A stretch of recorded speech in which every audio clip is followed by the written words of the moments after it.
Salut à tous. Alors, petite vidéo posée pour vous parler d'un concept qui, je pense, a déjà été abordé plusieurs fois sur YouTube, mais c'est un concept que j'aime bien. Donc, j'avais envie de vous en parler. Ça s'appelle l'hôtel de Hilbert.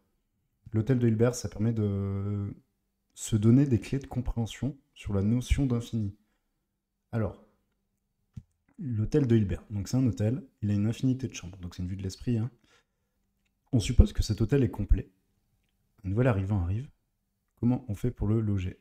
Eh bien, avec l'hôtel de Hilbert, c'est simple. On décale tout le monde d'un cran, et donc la personne pourra prendre la première chambre. Ce qui est intéressant avec ce concept-là, c'est qu'on peut le traduire mathématiquement. Mathématiquement, ça revient à nous dire qu'il y a une bijection entre n et n étoiles. Tout simplement parce que on prend n et on lui associe la fonction f qui a n associe n plus 1. Eh bien, l'image de n, c'est n étoiles, et il est facile de vérifier que c'est une bijection. En fait, cette vue d'esprit de l'hôtel de Hilbert correspond à cela. Maintenant, continuons dans cette vue de l'esprit de l'hôtel infini, et supposons qu'une infinité de voyageurs arrivent. Comment les loger une fois de plus? Eh bien, là aussi, on va avoir une réponse mathématique. On multiplie par 2 le numéro de la chambre de chacun. Donc quelqu'un qui était logé dans la première chambre passe dans la deuxième. Quelqu'un qui était dans la deuxième passe dans la 4, dans la troisième dans la 6, etc. jusqu'à infini. Et donc, qu'est-ce que ça signifie concrètement? En faisant cela, on a libéré une infinité de places. Et donc, on va pouvoir loger cette infinité de voyageurs. Donc déjà, ce truc-là, bon, mathématiquement, une fois de plus, ça nous permet de nous dire que n est en bijection avec 2n. Donc cette notion-là, ça nous fait nous questionner sur qu'est-ce que c'est qu'un ensemble qui a une infinité d'éléments. Et en fait, cet ensemble avec une infinité d'éléments, c'est n, qui est donc en bijection, comme on vient de le montrer ici, d'une part avec 2n ou d'autre part avec n étoiles.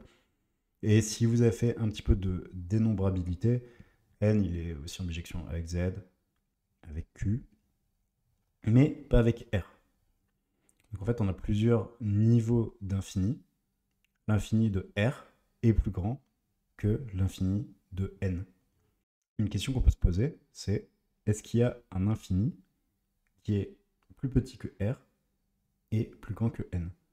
Et en fait, la théorie dans laquelle on se place habituellement, sous ce qu'on appelle la théorie des ensembles de Zermelo-Frankel, nous dit que c'est indécidable. On n'est pas en capacité de dire si oui ou non il y a un ensemble entre n et r. Si on essaie de faire les calculs, on voit difficilement ce que c'est, parce que déjà Q c'est pas dedans, R c'est beaucoup plus grand. Si on prend les irrationnels, beaucoup, c'est pareil que R. Et donc, si on essaie de trouver un juste milieu, en fait on n'est pas capable d'avoir cette réponse-là.